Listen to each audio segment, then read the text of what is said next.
Sir, you mentioned earlier that you directed officers to the Crumbly family home at 112 East in Oxford? Correct. Okay. And approximately how far in distance is that home to the school? A mile. Okay. Yeah.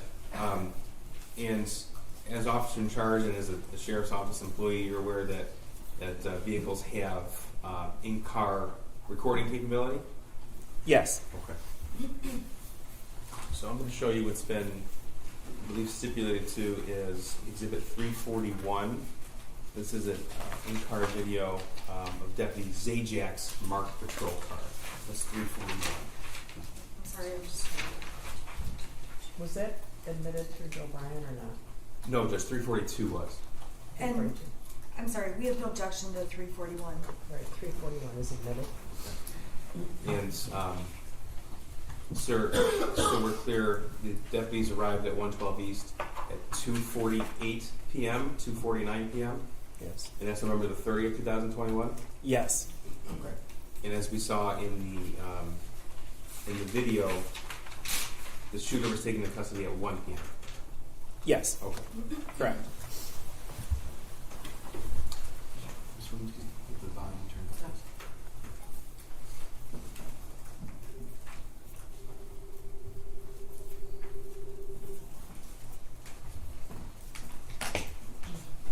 Right now, I'm going to give them. Why is she in handcuffs? I don't know. Can you take the handcuffs off of her, please? Carefully hold yourself. Okay, plug in first. You guys can make it. It's not going to be long for those handcuffs. I promise. Why am I in cuffs though? It hurts. Like it really hurts. Hold on, what's that? Why am I in handcuffs? I don't know. I don't know. I asked them the same fucking thing. They didn't do anything.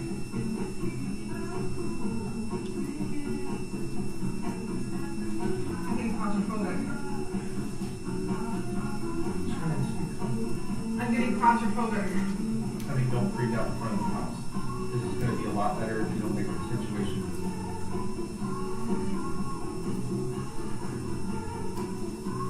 Why are they here? Why are they here?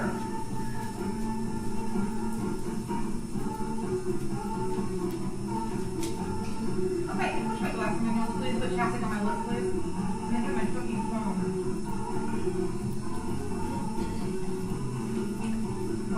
I'm so confused. Why are you in fucking handcuffs?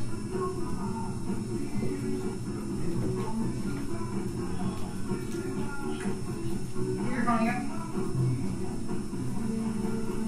I set it down and then I have a cop pointing a gun at me. Why are they in our house?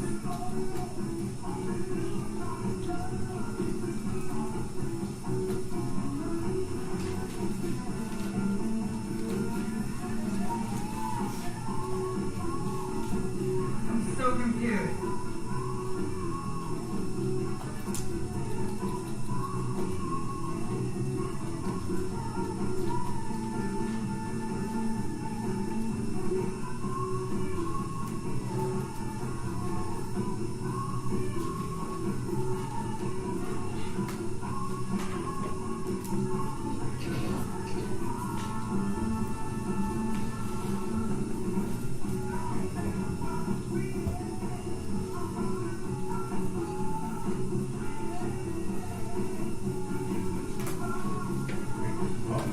We're dealing with this shit. Already dealing with shit. Why have we got to deal with this?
he can't hear you.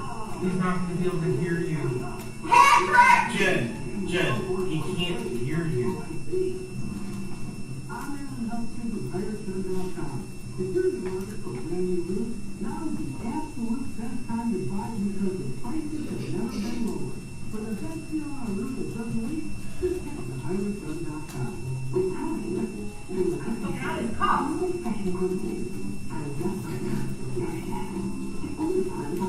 Honey, I love you in case something happens.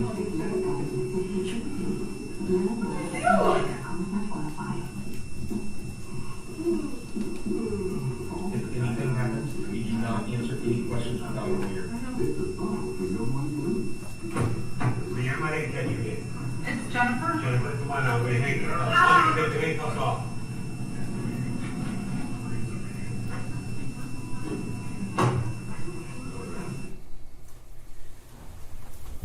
So, sir, that video started at 2:49 p.m., November the 30th.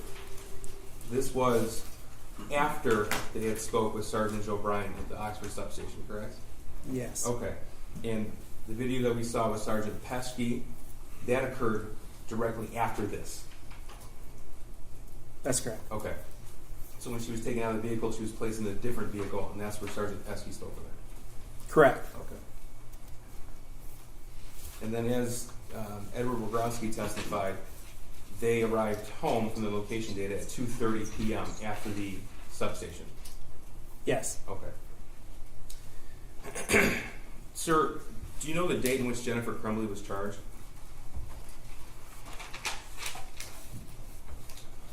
December 3rd. Okay, so the shooting happened on Tuesday, November the 30th. December 3rd would have been a Friday. That's correct. Okay.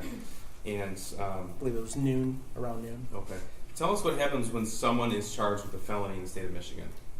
The process they actually have the charging document. So the prosecutors give me a warrant. I go in front of a judge, and I swear to the facts of the case. The judge authorizes the warrant. Okay. And that's what we would commonly refer to as a swear to? Swear to, correct. All right. And did that happen in this case? It did. Is that a closed proceeding or is that open to the public? It was open. Okay. In fact, it was broadcast at that point.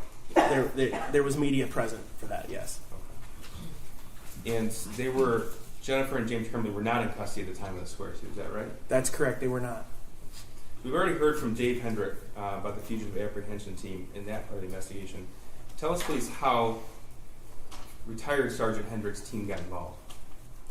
So, upon being made aware that charges were coming, we knew that they weren't at the residence. So I had Sergeant Hendrick, who worked for me,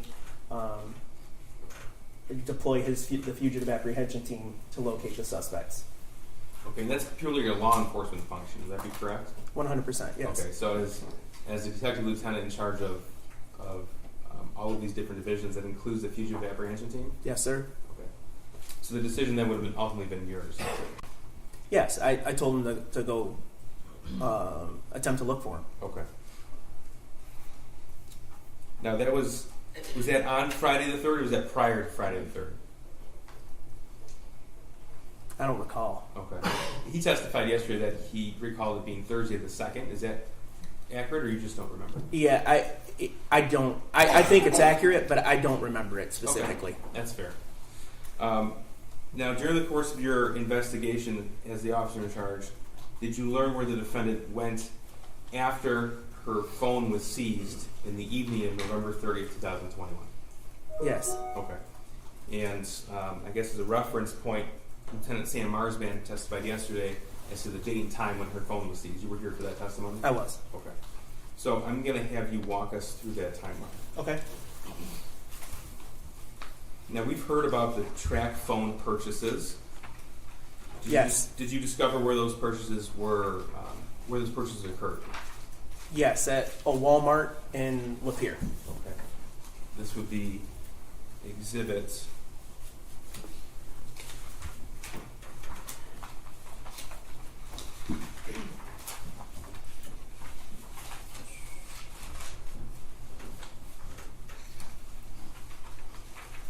exhibit 404. I don't believe we have an objection.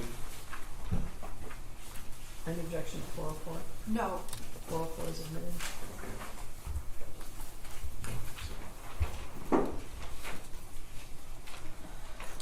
Okay, so this is a photograph of the exhibit. What are we looking at here? This is the purchase receipt for the track phones from the Walmart in Lapeer. Okay. And did you learn where they stayed that night? They stayed at a hotel in Lapeer. Okay. I'm going to show you exhibit 405. I don't believe there's an objection to 405 either. No. 405 is admitted. Thank you, Judge. This is 405. What are we looking at here? This is a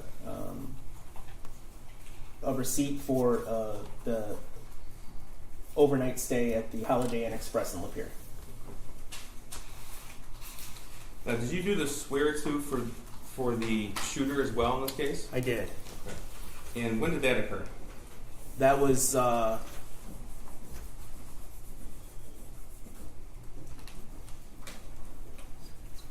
it was on the December 1st. I want it.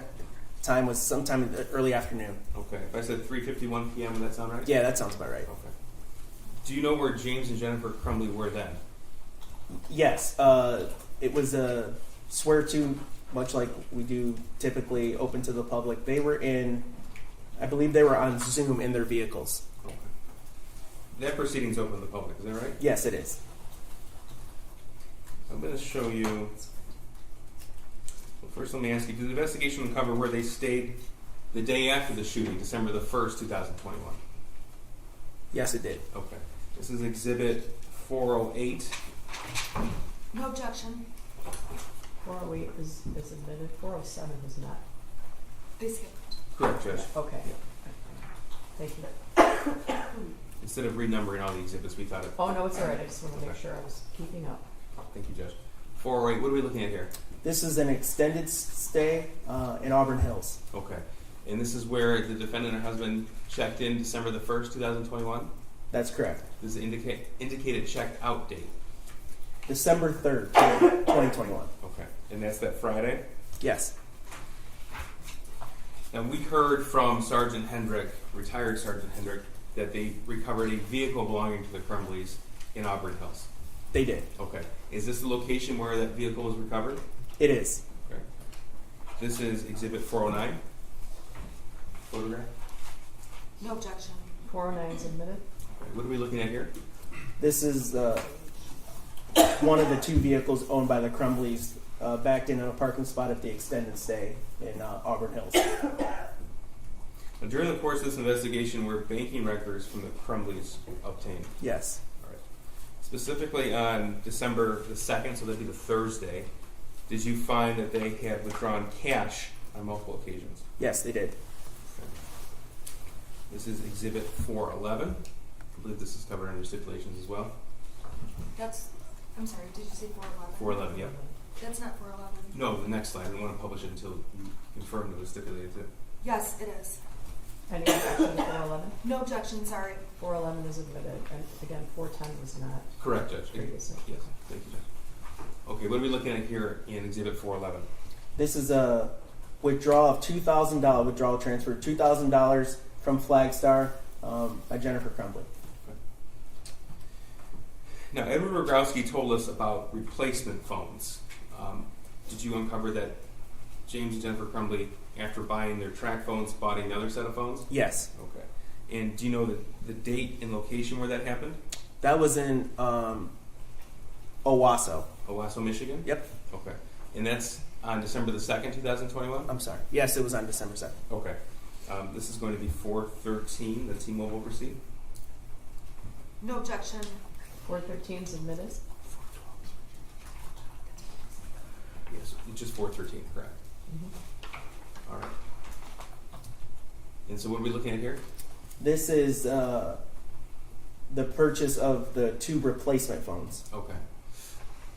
And that was Owasso, Michigan, on December the 2nd, 2021? Yes. Okay. What's the relative distance from Owasso to Auburn Hills? It's about an hour. Now, did they obtain more cash in this time frame? Yes, they did. Back to the banking records. This is 411. No objection to this. I believe we've stipulated to this. Is that correct, Counsel? Yes. Yeah. 411, okay. This is Friday, December the 3rd, 2021. And what is the withdrawal amount of cash in this exhibit? $4,000. Now, was evidence uncovered in the investigation that showed you a transfer or withdrawal was made from the defendant's son as well? Yes.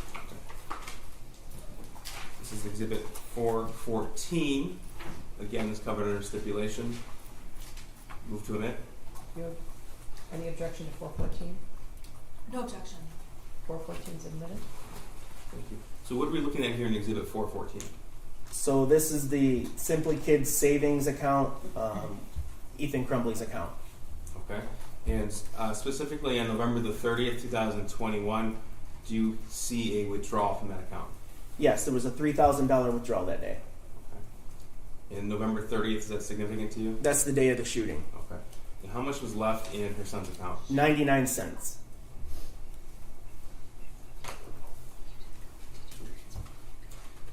So what we can tell from the banking records and messages, by this date and time, the defendants obtained $6,000 in cash, $3,000 transferred from their son's account, and they were attempting another $5,000 from horse sales. That is right. Yes, sir. Now, do you know where the defendant went after she checked out of the Auburn Hills motel? They traveled to the address in Detroit, the warehouse. Okay, and that's the address that William Creer testified to yesterday, 1111 Belleville? Bell, yes, correct. So I'm going to show you portions of that exterior surveillance footage that was obtained. Before we do, we've already talked about the timestamp difference. The timestamp on the video is about 22 or 23 minutes fast. Is that correct? Yes. So these will be, we marked them separately for convenience as 415 and 416. Okay. And the people will move to admit and publish now. We'll start with 415. Any objection to 415 or 416? No objection to 415. There is an objection to 416 because Mrs. Crumbley's not a part of it. Judge, I think it is relevant to show what happened with the vehicle and why, especially in light of Mr. Kirkley's testimony yesterday and Mr. Creer's testimony yesterday. Your Honor, it doesn't involve Mrs. Crumbley, so I would object. I think it's relevant to their activities, and it's non-testimonial. I'm going to admit it for Thank you, 16. Thank you. Again, I'll start with 415. Before we hit play, again, the timestamp is 11:20 and 35 seconds on November the 3rd. I'm sorry, December the 3rd, 2021. That's right. Okay, so actual time would be approximately 10:58 a.m. Correct, sir. Okay.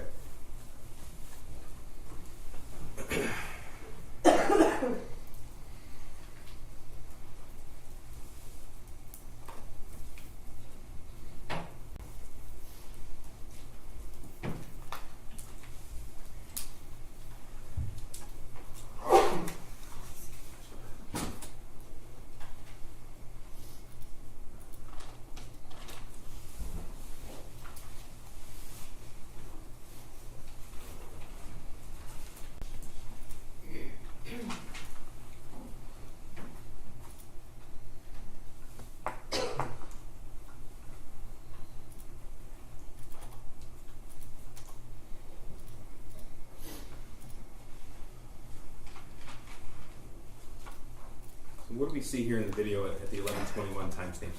Yeah, so that's the a friend of the defendant who activated the security gate to open it, and the defendant pulled in and parked. Okay, and again, this is the parking lot at 1111 Belleville in the city of Detroit. Yes.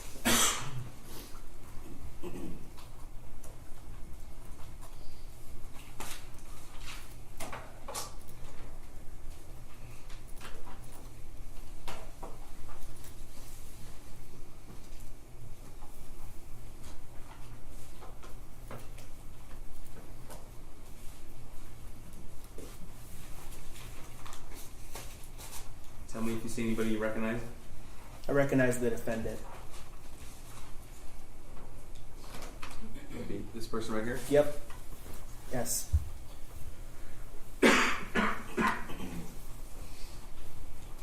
friend you identified as this individual? That's correct.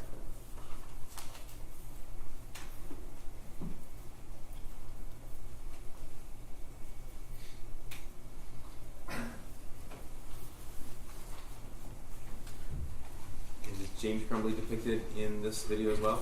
Yes, that's James there. Right here in the magnified portion? Yes. Okay.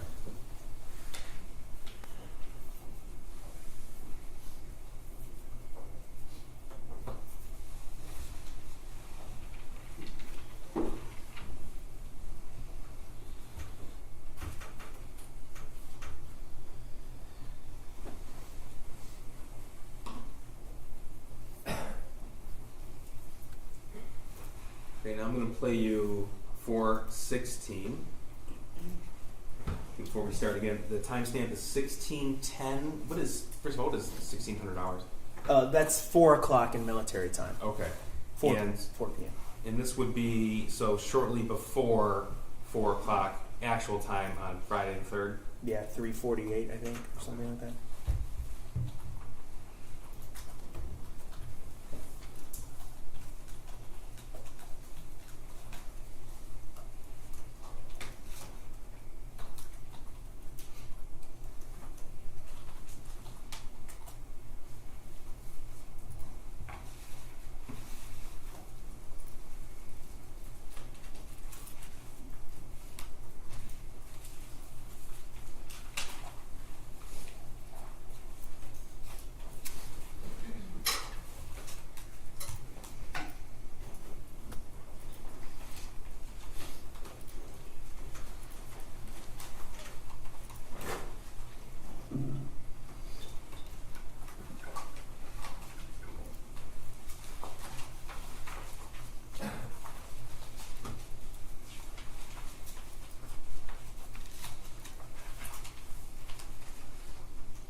So this is about 4 hours after the charges were officially announced? Is that That's right? correct. Okay. And about a day or so after the fugitive apprehension team began looking for them? Yes. Your Honor, When charges? Your Honor, I would object because this witness is saying no on the fugitive apprehension team. They came to my office on Friday. Hold on, And so hold on, he- hold on. Wait, okay. He wouldn't have personal knowledge of the fugitive apprehension team, and he's saying the wrong date. Judge, Okay, well, counsel can't insert that. well, you can't testify, but I want to know from his personal knowledge. One thing I think that would be helpful is, I don't think, would anything refresh your recollection about when the swear-to was? 'Cause it- The swear-to for, we mentioned two, Your Honor. So you talk about the swear-to for the defendant? Yes. The swear-to for the defendant was the December 3rd. December 3rd. December 3rd. Okay. Right. So when did you contact the fugitive apprehension team? December 2nd evening or late afternoon, evening time to get an idea where the defendants were, because we believe charges would be forthcoming. But they said that he said they came on the You 3rd. mean Hendricks? Yeah, and Hendricks came to my office on the 4th. No. Okay. Hendricks, Friday the 3rd is when Hendricks testified that he showed up there. He was conducting surveillance prior to noon. Oh, he was there without me. Okay. It's all on the record. Right? Okay, yeah, you have to rely on the evidence from the witness stand, okay? And you have to rely on your collective memories and your notes, right? Go ahead. Thank you. Okay, sir, you testified earlier that the swear-to that was broadcast was noon, Friday, December the 3rd. Yes, Okay, and this video is around 4 p.m. Friday the 3rd. correct. Okay. Now, Luke Kirkley testified about looking at a poster online, and that's what spurred him to call 911. Do you recall that? I do. Okay. And so when a BOL or be on the lookout is announced, is a license plate of a vehicle also given? Yes, Okay. Was the license plate on this vehicle in the front of the vehicle or the back of the vehicle? it was affixed to the back. Got it. Now, sir, Mr. Rogrowski already testified about the location data for Jennifer Crumbley on the day of the shooting, November the 30th, 2021. Do you recall that? I do. Okay, and as officer in charge, you're aware of that information that he uncovered? Yes, Okay. Just want to confirm that Jennifer Crumbley never stopped by her home at 112 East after meeting Mr. Hopkins at the Oxford High School. no, she went directly back to work. Okay. Now, you've had the chance to review phone logs as well as other information from social media and information obtained from Jennifer Crumbley's phone. Yes, Okay. And sir, do you have any experience getting someone same-day mental health help? yes, I do. Are there facilities available for that? Yes, there's a facility on this complex called Common Ground that's available for that.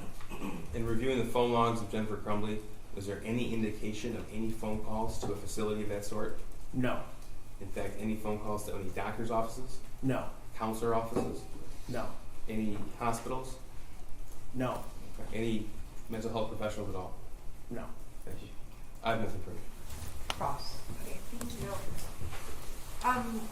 Sergeant Willis, I want to go back to the pages from the shooter's journal that were admitted. You don't have any evidence to suggest that Mr. or Mrs. Crumbley ever saw the journal, correct? I'm sorry, miss. You do not have any evidence to show that Mr. or Mrs. Crumbley ever saw the journal. But I'm sorry. It's been a tough day. So you're asking me do I believe Mr. No. or Mrs. Crumbley? I'm asking you. Oh, do I have evidence? Do you have any evidence to believe that Mr. Crumbley or Mrs. Crumbley saw the journal? No, if I had evidence of that, I imagine the charges would be different. If you had evidence they saw the journal, the charges would be different? Yeah, murder. Okay. I would imagine. Okay, so the journal was located in the backpack that belonged to the shooter, Yes, correct? correct. There were also a number of other papers in that backpack that you described.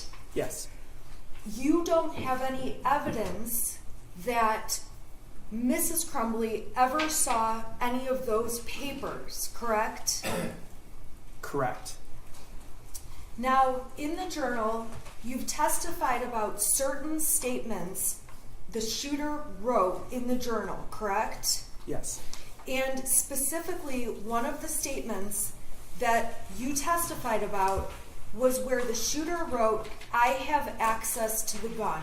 Is that correct? yes, In the journal, there are other statements where he indicates he is looking for the gun, correct? Can you tell me which ones you're referencing? Sure. So I'm going to hand you, Your Honor, may I please approach? Sure, just show Mr. Keystridge. Sure. I have a copy of it too, if that helps. Judge, just briefly, this was subject of a prior court ruling. Yes. So I'm And- gonna ask everybody to be really careful. All right? Okay, so I was going to show 788, just this one line. Okay. Again, Judge, maybe we should have a minute outside the presence of the jury. Your Honor, can we just approach and I can show you? I have it, and I know Do you exactly want what it is. to? Do you want No, me to- it's not that. We have to discuss the court's prior ruling. Your Honor, I think. Okay. All right, I'm going to excuse you for 10 minutes, all right? All right, for the jury.